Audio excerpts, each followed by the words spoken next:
Hello learners, welcome back to our channel learn with నందు. ఈరోజు down అనే preposition గురించి తెలుసుకోబోతున్నాం.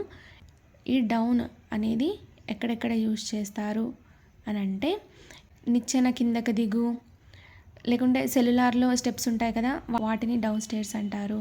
కొండని దిగేటప్పుడు కూడా మనము డౌన్ ద హిల్ అని అంటారు. ఎక్కేటప్పుడు అప్ ద హిల్ అంటారు. దిగేటప్పుడు కొండ క్రిందకి దిగు అని అంటుంటారు కదా, అలాంటప్పుడు డౌన్ ద హిల్ అని అనాలి. ఇప్పుడు డౌన్ అనే ప్రిపోజిషన్కు తెలుగు అర్థం ఏమిటో చూద్దాం. డౌన్కు తెలుగు అర్థం క్రిందికి అని అర్థం. క్రిందికి అంటే ఏమిటి? డౌన్ అని అర్థం. ఇప్పుడు ఈ డౌన్కు సంబంధించిన కొన్ని ఎగ్జాంపుల్స్ చూద్దాం. నిచ్చెన క్రిందికి, డౌన్ ద ల్యాడర్.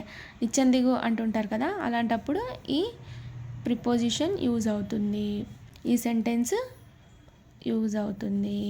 కింద మెటికలు, డౌన్ స్టేర్స్ అని అంటారు, లేదా డౌన్ ద స్టేర్స్ అని కూడా అనవచ్చు. కొండ క్రిందికి, కొండపైకి ఎక్కిన వాళ్ళని ఏమంటారు? కొండ దిగండి అని అంటారు కదా, అలాంటప్పుడు ఈ సెంటెన్స్ యూజ్ అవుతుంది. కొండ క్రిందికి, డౌన్ ద హిల్. కొండ కింద ఏదైనా ఒక షాప్ ఉంది అనుకోండి, కొండపైన చూసేటప్పుడు కొండ కింద ఒక షాప్ ఉంది అనుకోండి, అప్పుడు ఏమంటాం? There is a shop down the hill.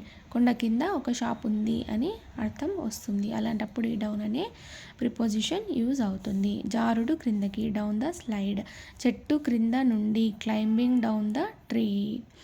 Thank you so much for watching this video. Please subscribe to Learn with Nandu channel for more videos. Thank you.